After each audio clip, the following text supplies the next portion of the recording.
김대성입니다. 바쁘신 가운데도 금일 브리핑에 참석해 주신 언론 여러분께 진심으로 감사드립니다.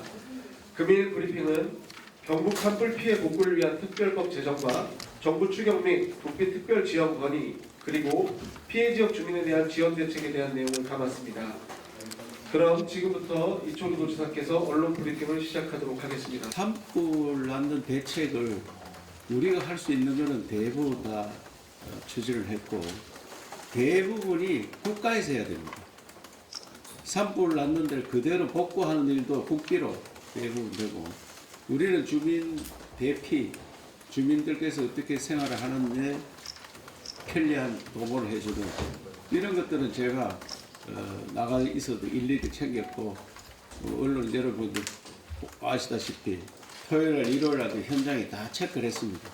체크했는데 보도자료를 못 내는 이유가 선거에 활용한다 그 이야기 들을까 싶어서 못했고 저는 한 8일간 선거에 가서 산불 대책을 어떻게 해야 된다 이걸 제가 토론에 대해서 확실히 밝혔습니다. 그래서 어제 국회 가보니까 제가 했는 이야기 많이 먹혀들어서 이 특별위원회를 만들어서 특별법을 만들어야 된다. 그래서 여야 간에 아주 공감을 했더라고요. 그래서 어제 말씀드렸으니까 오늘 부랴부랴 특별위원회 다 만들었습니다. 특별위를 만들어서 그것을 특별법을 만듭니다. 그래서 제가 대선에 나갔는 게 지역민들한테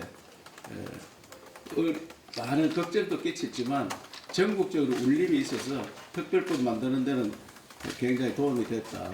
여야 간에 공감을 많이 했습니다. 제가 산이 63%인데 소득이 1%밖에 안 된다. 산을 바라보는 산이지 이 돈 되는 산으로 바꾸지 않으면 국가 대개조를 하지 않으면 나라가 더 이상 발전하기 어렵다. 그래서 우리나라 산은 낮은 산은 개발해야 된다. 특히 산불 났는 지역은 다 개발해서 쓸 수 있도록 해달라. 이것이 특별법에 꼭 담아달라. 이랬는데 아직도 해당 부처 이런 데에서는 그거를 개발하면 환경 문제 있는 거 아니냐 이런 것 때문에 약간 이제 논란의 소진이 있습니다만은 어제 산림청 또 환경부 이런 곳에 제가 이것은 산불이 나서 복원하려면 100년이 걸리고 최하 30년이 걸리는데 그동안 송이밭 같은 거 다 탔는 거 어떻게 하겠느냐. 그래서 그 지역은 스마트팜이나 리조트나 이런 거 만들어서 바로 생활 터전이 되도록 돈벌이가 되도록 해줘야 된다 하는 데는 많은 공감을 했습니다. 그래서 이번 주에 특별법 만드는데 저들이 계속 가서 설득할 그런 말씀을 드리겠습니다.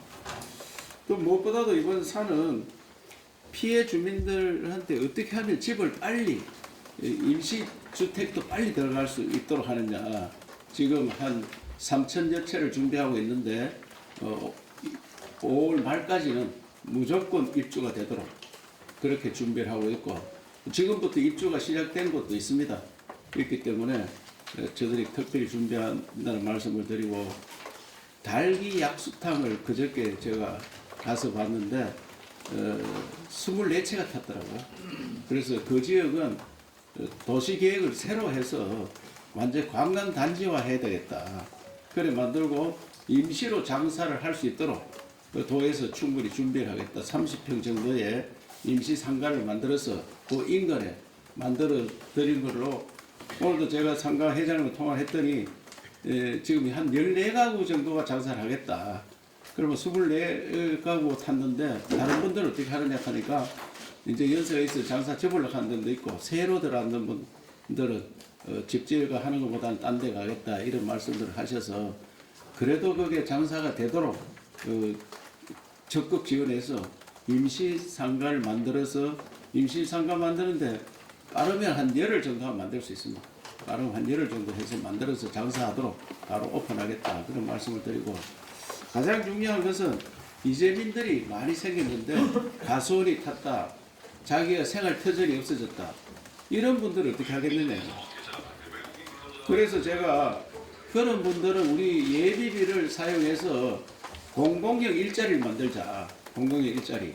그래서 지금 시군별로 내려들어서 신청을 받고 있습니다.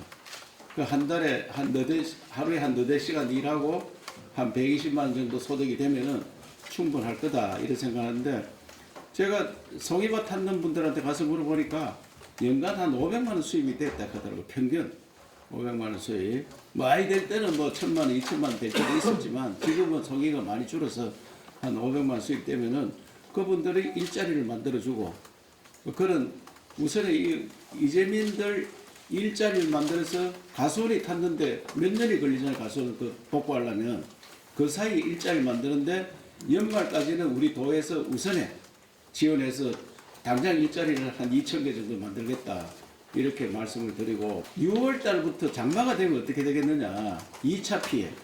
그래서 551개 마을이 불이 탔습니다. 551개 마을 불탄 지역에 주민 스스로 나서서 그 방어벽을 어떻게 칠 거냐, 방어벽을 그걸 자기들이 우리가 전문가들을 초청해서 전문가들이 다 551개 마을을 실사하고 주민들과 합의하에 방어벽 치고 나무 탔는 나무들을 걷어내고 이래 하면서 그게 또 일자리가 많이 생깁니다. 그 자체로. 그래서 장마철 2차 피해 산사태 막기 위해서 최선의 노력을 하고 있다 이 말씀을 드립니다. 그래서 저는 산불 피해 지역에 주민들을 최대한 빠르게 임시주택이라도 들어가서 생활할 수 있도록 만들고, 그 다음에 본주택은 울진 산불의 경우에 보니까 230채 탔는데 한 100여 가구만 집에 다시 짓고 나머지는 집을 잘 안 짓고 아들네 집에 가거나 또 임시주택에 살거나 그래 하더라고요. 그래서 이걸 법안에 넣어서 공동부락, 공동체 생활이, 우리가 각종 법안이 다 있습니다. 그것을 공동체 생활을 만들 수 있도록 꼭 그 지역이 아니더라도 좀 옮겨서 크게 동네를 만들면은 집을 국가에서 집 짓는 걸 100% 아니더라도 한 70% 정도 지원해주면 자기들이 한 20-30% 보태서 집을 잘 짓고 거기에 공공시설, 그러니까 공동 식사하는 그런 공간이라든지 의료 공간이라든지 이런 것들을, 문화 공간 이런 것들을 우리가 넣어주면은 동네가 완전히 새롭게 살아나도록 하는 그런 대책을 마련하려고 합니다. 각자한테 맡겨놓으니까 동네가 사라집니다. 집 짓는 사람과 안 짓는 사람. 그래서 이거를 각 조사를 해서 어떤 지역으로 옮겨서 그 동네를 좀 크게 만들 수 있는지. 그래서 산불 났는 지역이 재창조되어서 우리 후손들에게는 관광 자원화될 수 있을 정도의 집을 지어줘야 되겠다 이런 생각을 갖고 있습니다. 그래서 이번에 산불 났는 지역의 모든 절차에 대해서 보도 자료를 자세히 드렸으니까 여기서 보고 좀 잘 전달이 됐으면 좋겠고, 저는 이재민들이 우선 자기가 생활 터전을 새롭게 잡고 희망을 갖고 새 일을 할 수 있고 일자리를 마련해주고, 그 다음에 주거는 국가에서 한 70% 정도 이 특별법에 지원해주는 방안을 찾고 있다 이 말씀입니다. 지금은 그 주택이 다 탔을 때는 3,600만 원 지원해주는 게 최고로 많이 지원해주는 걸 제가 있습니다. 그것을 법적으로 상향 조정해야 된다. 지금 우리가 요청하는 거는 집 짓는 거의 70% 정도는 지원해줘야 되는 거 아니냐 이렇게 하는데, 그 이제 특별법이 거기 다 당기면은 그렇게 할 수 있다고 생각합니다. 그래서 제가 다시 한번 말씀드리면, 우선에 이재민들 집 없는 사람은 임시주택 빨리 마련해서 생활 안전을 편하게 편리하게 할 수 있도록 하고, 또 가보니까 요 창고 정도 하나 있어야 되는데 한 10평, 8평짜리 임시주택을 주니까 물 건너갈 데가 없는 거예요. 그래서 영양에 어디 가보니까 브릿지 거기서 왔는 집은 3평짜리 창고가 있더라고요. 그게 굉장히 편리하다 이런 말씀을 들어서 우리 도 자체에서 3평짜리 부속 창고를 하나씩 그 3,000여 채 집 짓는데 그걸 하나씩 다 준비해 주기로 했습니다. 그것도 한 50억 돈이 들더라고요. 그래서 도에서 직접 그건 해주겠다.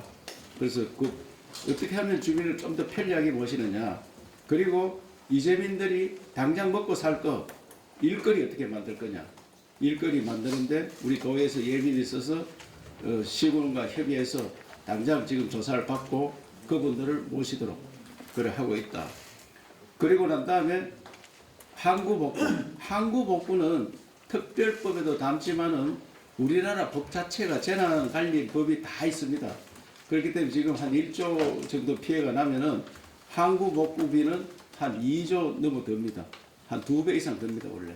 그거는 원래 당장 복구하는 게 산림도 원래 당장 하는 게 아니고 걷어내고 내년에도 심고 전해에도 심고 그 필요에 따라서 산림도 복구하고 있기 때문에 이번에 추경에는 저들이 요청했는 게 아직 합의는 오늘 하고 있습니다만은 39건에 5,489원을 그 추경에 요청을 했습니다. 어제 제가 예결위원장 간사들 다 만나서 요거는 꼭 좀 해달라 이렇게 요청했으니까 자기들이 오늘 검토를 오늘도 검토하고 있다는 말씀을 드립니다.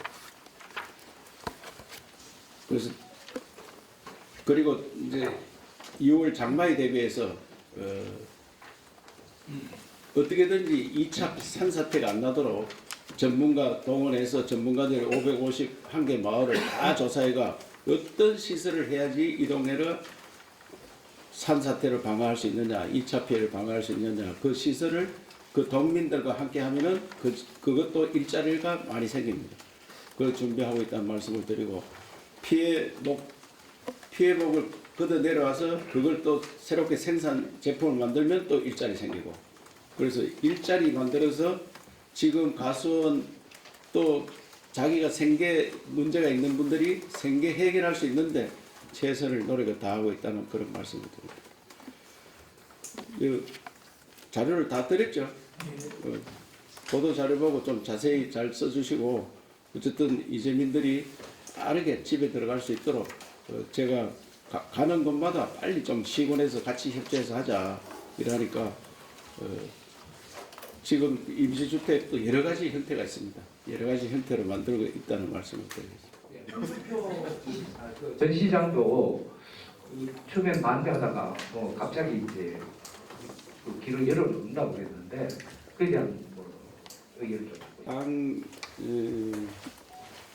우리 당 경선하는데 제3자 이야기하는 게 예의 맞느냐? 제3자가 들어오려면 경선에 들어와야 된다.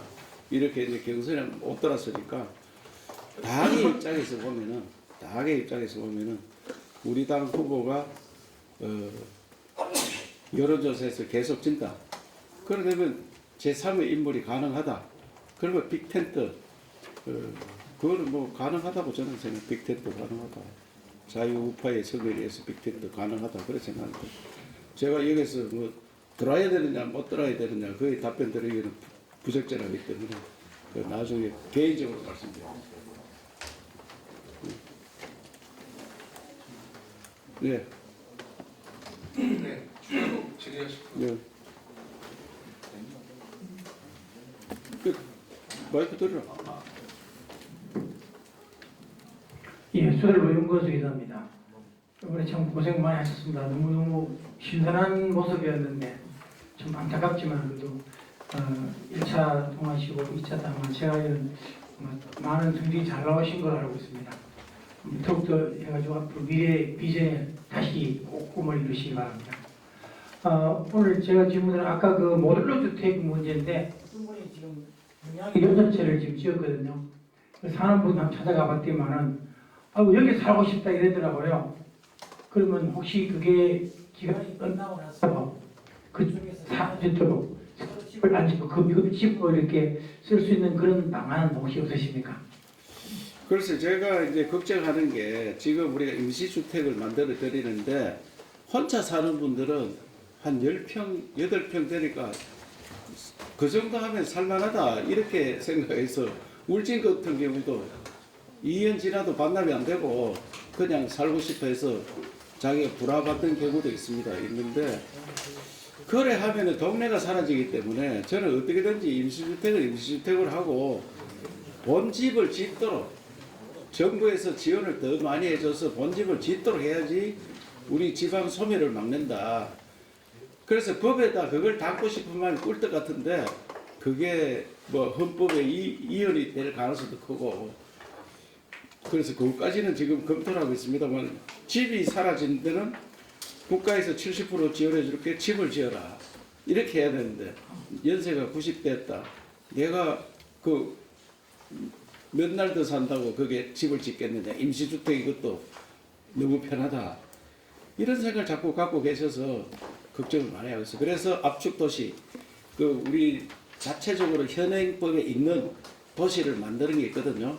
그분들한테 그런 도시를 만들어 주면은 자기가 편리하고 돈 많이 안 들고 살 수 있으면 안 되겠느냐. 이거를 여러 가지로 연구를 하고 있고 오늘도 집을 그나마 더 빠르게 짓는 방법. 조립주택 지으면은 2달 만에 지을 수 있다 이거예요. 2달 만에. 임시주택도 약 한 달 넘어 걸리는데 그래서 조립주택으로 자기가 살고 싶은 집을 지을 수 있다면 거기에 와서 바로 살 수 있도록 돈만 많이 안 들고 그걸 오늘 누가 제안을 해서 제가 검토를 해봤던 말씀을 드리는데 아까 말씀드린 자기가 살고자 하는 집을 안락하다 여기에 계속 살고 싶다 2년 동안 한시적인 기간을 줬는데 2년 지나도 살고 싶다 하면은 불화해주는 제도가 있습니다. 그걸 뭐 거기에서 울진읍 같은 경우는 많이 살고 계시더라고요. 그래서 그거는 뭐 그때 와서 결정할 문제인데 그런 식으로 자꾸 가다 보면 지방 소멸이 가속화된다. 그걸 걱정을 하고 있습니다. 예. 거기 30%를 부담을 하다 보면 그 자식들이나 이런 데서 반대를 많이 할 그런 어떤 문제가 발생할 것 같습니다. 그거에 대한 어떤 대안도 미리 갖춰야 될 것 같습니다. 글쎄 그거를 울진기 같은 경우는 그때 성금이 많이 들어오고 지금보다 피해가 적은데도 성금 만들어서 집 한 채에 한 1억 2,600만 원씩 지원이 됐거든요. 대부분 현금으로 지원됐습니다. 그러다 보니 집 거의 반 이상 집을 안 지었습니다. 현금이 오니까 내가 이 임시주택 사는 게 편하다. 이랬더니 이번에는 성금이 피해는 많은데 성금이 그때보다 몇 배가 돼야 되는데 성금이 좀 더 들었습니다만은 성금이 현재 한 1,500원? 1,519억 들었는데 그때 830억 들었거든요. 그때보다 피해가 5배, 6배인데 주택만 하면은 주택만 하면 20배, 20배. 그때는 한 220채 탔는데 지금 4,000채 가까이 탔기 때문에. 그런데 성금이 20배 들어오진 않았기 때문에 성금과 해당이 힘들기 때문에 국비에서 좀 더 올리자. 그래서 국비를 70%까지 보전해 줘야 된다. 그래 이야기를 하고 있습니다. 저 매일보 조윤국 기자입니다. 그 이재민 대책에 대한 거는 잘 담겨져 있는데요.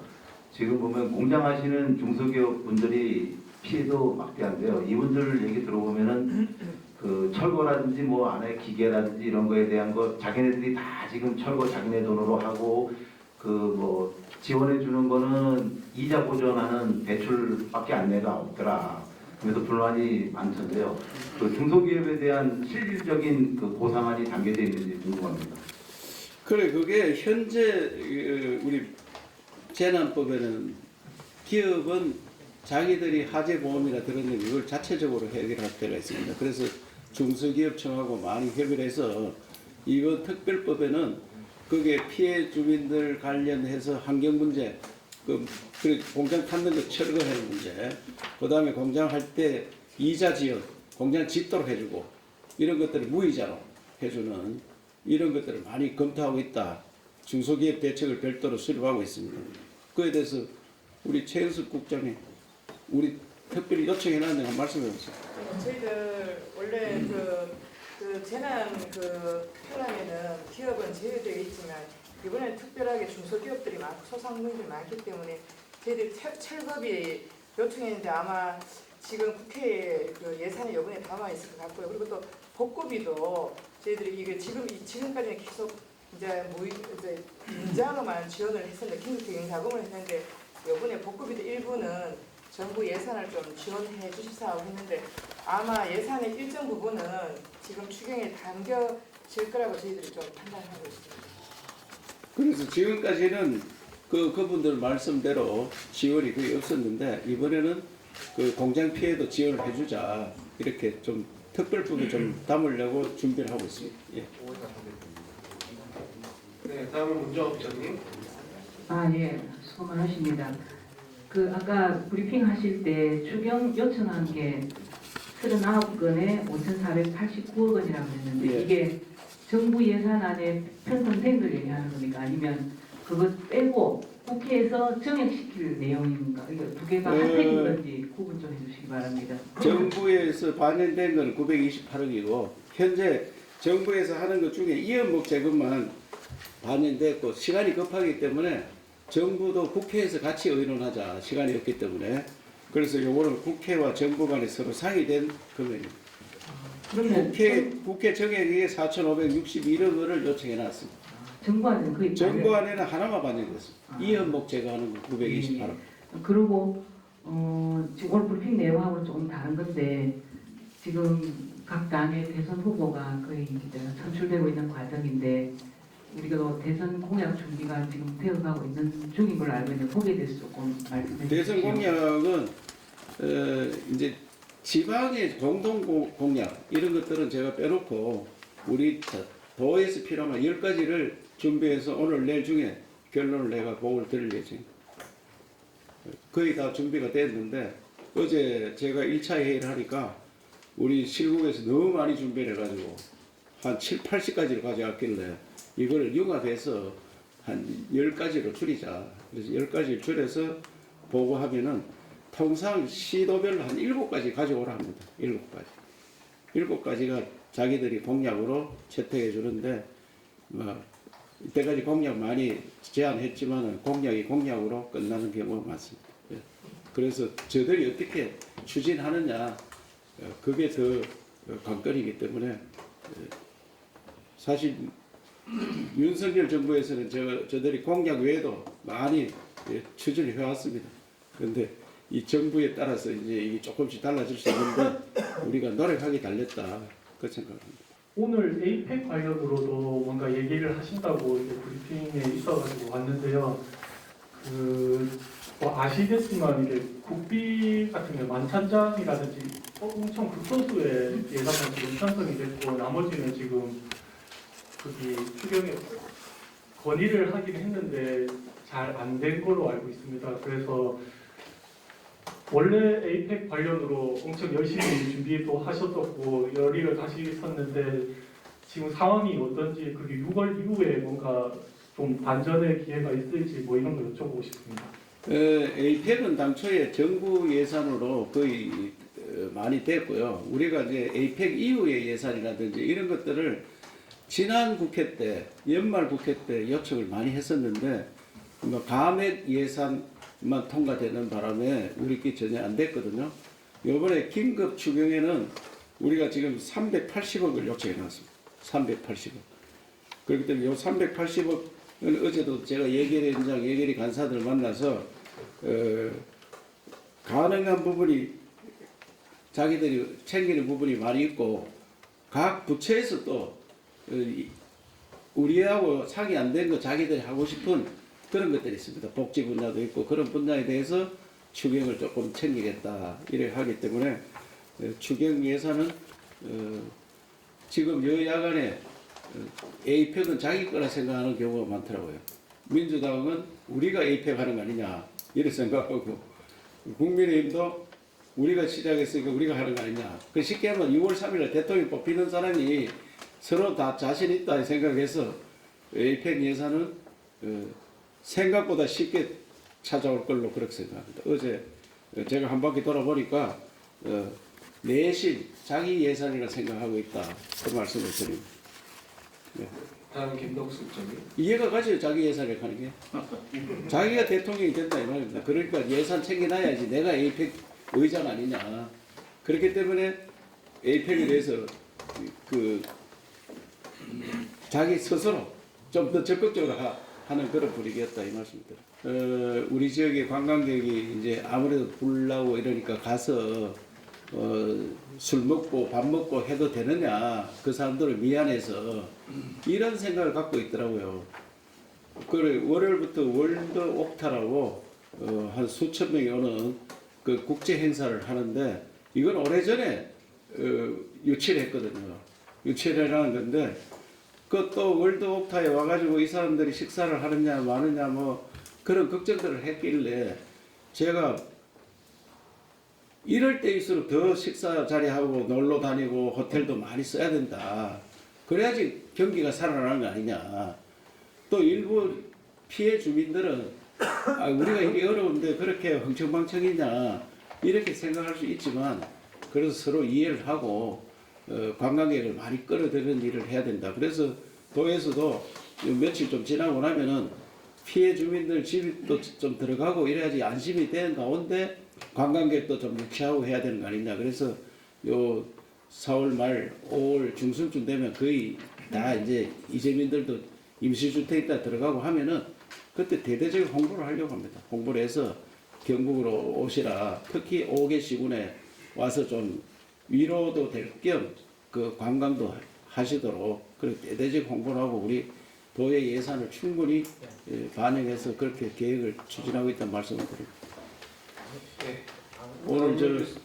오늘 제가 긴급으로 말씀드리면서 도민들께서 이재민도 많이 낳고 이렇게 대형 악재가 생겼는데 도지사한테 흩어진 짓 하러 가는 거 아니냐 이런 걱정들을 많이 하시는데 속으로는 미안하면서도 또 제가 떠나 있어도 늘 챙겼기 때문에 사실상 거의 많이 왔다 갔다 했습니다. 저는 휴가를 한 8일 했습니다만은 그래서 늘 챙기고 우리 국장님들 다그치고 저도 현장도 가보고 많이 했다는 말씀을 드리고 속 시원하게 제가 뭐 대통령 후보대가 했으면은 제가 하면은 산불 피해 지역 이런데 진짜 후손들한테 살기 좋은 소멸 지역이 아니고 재생 지역으로 만들어서 남겨주고 싶은 마음이 꿀떡 같습니다만 그것이 당장은 안 되더라도 법을 통해서 중앙에 가서 사정하고 하는 데는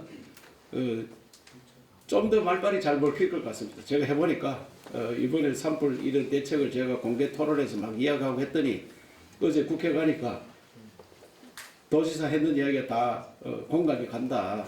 이래서 빠르게 특별위원회 만들고 특별법을 지금 여야 간에 서로 제출을 하려고 합니다. 서로 제출했고 그래서 거기에 가면 저들이 이제 내일도 우리 기술실장에 가서 전부 설명을 드리고 산불 지역 재건하는데 꼭 그 법을 넣어달라. 재건. 쉽게 재건이라는 말은 지금 보전산지가 있거든요. 산은 대부분 보전산지라서 손도 못 대게 되어 있습니다. 그런 지역을 보전산지 해제 권한을 도시한테 달라. 안 그러면 시장 군수한테 줘라. 이 권한을 이양받는 거예요.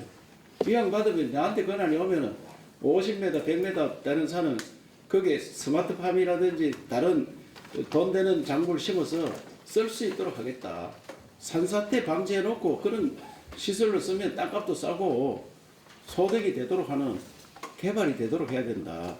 특히 바닷가 이런 데는 리조트 이런 걸 유치할 수 있습니다. 지금 우리나라에서 그 괜찮은 호텔 짓는 그 리조트 관광 하는 아남티 이런 분들이 계속 질문을 하고 있습니다. 그 땅을 이렇게 싸게 많이 줄 수 있느냐.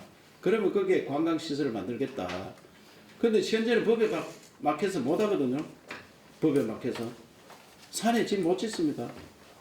그런데 그것을 이번 기회에 풀면은 산불 났는 지역에 한해서 리조트, 관광 자원화 할 수 있도록 허가해주면 그게 얼마나 빠른 복구에 또 소득으로 연결되고 우리 후손들이 먹고 사는 그런 관광 자원화가 될 거다. 그래서 그런 걸 추진하려고 많은 노력하고 있다는 말씀을 드립니다. 예. 이상으로 오늘 브리핑을 마치겠습니다.